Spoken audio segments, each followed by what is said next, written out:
yang telah memberikan rahmat dan hidayahnya sehingga kita dapat berkumpul di ruangan ini dalam keadaan sehat walafiat. Sebelumnya, izinkan saya memperkenalkan diri. Nama saya Fatirina Akdasari dari Stasiun Klimatologi Koba, Bangka Tengah. Berikut resume jurnal yang berjudul tentang adaptasi to climate change by using drought tolerant and early measuring rice varieties in Majalengka Regency. Adapun outline yang saya gunakan yaitu pendahuluan, data, metode, hasilan pembahasan, kemudian kesimpulan. Masuk ke outline pertama yaitu pendahuluan. Berikut ditampilkan peta Provinsi Jawa Barat. Jawa Barat merupakan salah satu sentra produksi padi di Indonesia. Namun, menurut data PPS tahun 2015 sampai 2018 terjadi penurunan produksi padi di Jawa Barat. Hal ini diakibatkan karena kurangnya ketersediaan air di daerah tersebut. Kurangnya ketersediaan air ini juga bisa diakibatkan karena kekeringan yang melanda di daerah Jawa Barat. Oleh karena itu, sebaiknya dilakukan optimalisasi peningkatan produksi beras dan luas tanam di Jawa Barat, khususnya pada saat kondisi kering saat ini. Meninjau dari hal tersebut, penelitian ini bertujuan untuk mengetahui respon dari beberapa varietas padi unggul yang toleran terhadap kekeringan.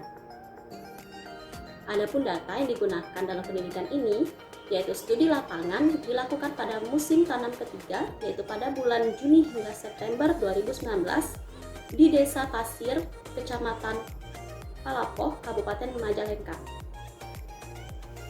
Varietas padi yang saya gunakan, maksud saya varietas padi dalam penelitian ini yaitu ada 5. Yang pertama Impari 39, Cakrabuana, Impagul 11, Rindang 1, dan Luhur 1. Teknologi budidaya yang ditampilkan dalam penelitian ini adalah Controlled Aerobic Rice Based on Organic Matter Technology.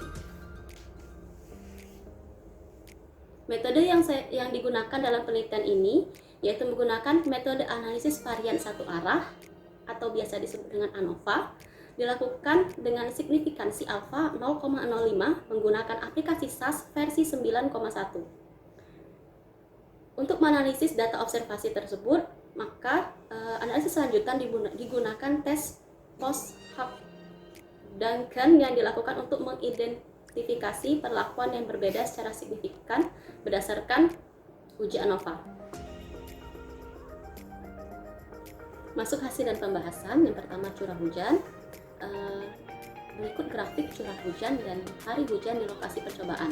Percobaan dilakukan pada musim tanam ketiga, Juni hingga Oktober 2019. Kondisi iklim tersebut mempengaruhi teknik budidaya padi yang diterapkan dalam penelitian ini, khususnya pengelolaan sumber daya air yang menggunakan komponen teknologi Karung.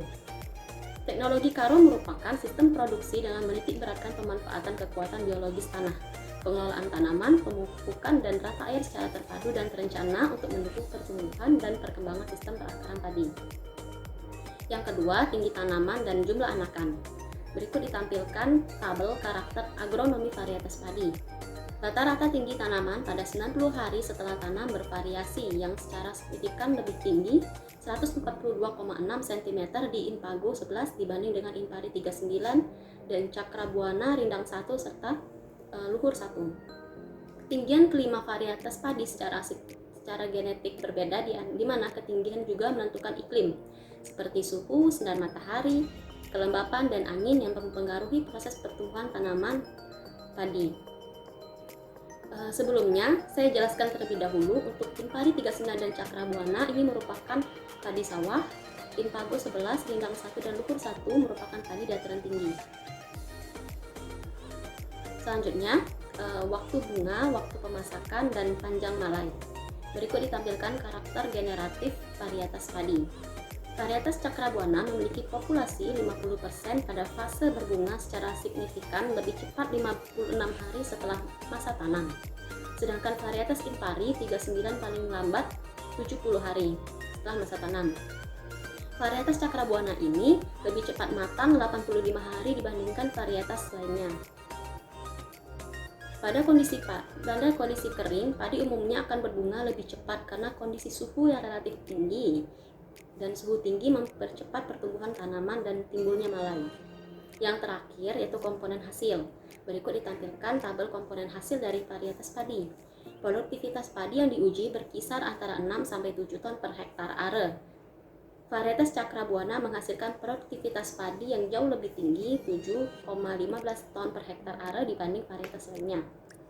Kondisi kering akan mempengaruhi penurunan produksi beras atau padi. Namun pada musim kemarau, kualitas padi secara umum lebih baik daripada musim hujan. Karena intensitas sinar matahari yang penuh sepanjang musim, serangan hama dan penyakit relatif rendah serta berpengaruh positif terhadap proses fotosintesis tanaman. Kesimpulannya, 5 varietas padi yang diuji menunjukkan respon adaptasi yang baik terhadap cekaman kekeringan. Rata-rata produktivitas varietas berkisar antara 6-7 ton per hektar are. Varietas Cakrabuana berpotensi untuk dikembangkan pada kondisi musim kemarau karena memiliki potensi hasil yang tinggi dan berumur genjah sekitar 85 hari. Pemanfaatan varietas berumur genjah dan unggul pada musim kemarau di dataran rendah dapat digunakan sebagai salah satu alternatif untuk meningkatkan cropping index atau indeks pertanaman dan produksi padi. Selesai hasil presentasi dari saya. Apabila ada kata-kata yang salah, saya mohon maaf. Pada Allah saya mohon ampun. Wabillahi taufiq wal hidayah. Wassalamualaikum warahmatullahi wabarakatuh.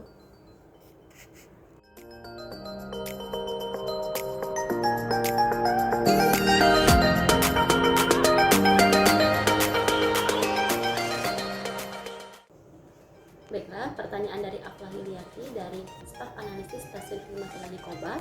Bagaimana mengenai signifikansi alfa 0,05 yang Anda sebutkan tadi? Apakah dalam perhitungan analisis varian ketentuan alfa 0,05 sudah mutlak? Karena yang Aflah tahu dalam penelitian lebih sering menggunakan alfa 0,05 dibanding alfa 1. Baiklah, jawaban dari atas pertanyaan Aflah artinya bukan mutlak.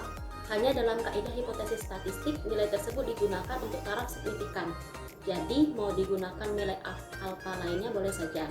Tentu nilai F juga akan berubah. Jadi alfa 0,05 ini sudah lazim digunakan untuk menyatakan hasil uji tes tersebut. Baiklah, pertanyaan dari Jerry Riantoni selaku Ketua Observasi. Pertanyaan Anda yaitu sebutkan kelebihan dan kekurangan jurnal ini. Kelebihannya, dalam penelitian ini menggunakan metode statistik ANOVA.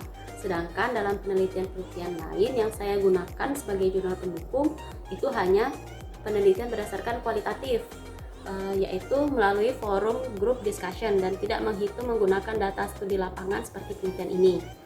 Namun kekurangannya, jurnal ini menggunakan parameter curah hujan, tetapi lokasinya tidak terlalu dirincikan dan kemudian akan lebih baik jika data curah hujannya diambil dari masing-masing wilayah percobaan untuk melihat adaptasi yang lebih signifikan. Terima kasih. Demikian presentasi dari saya. Di tengah pandemi COVID-19 ini tetap semangat dan jaga kesehatan. Bye-bye.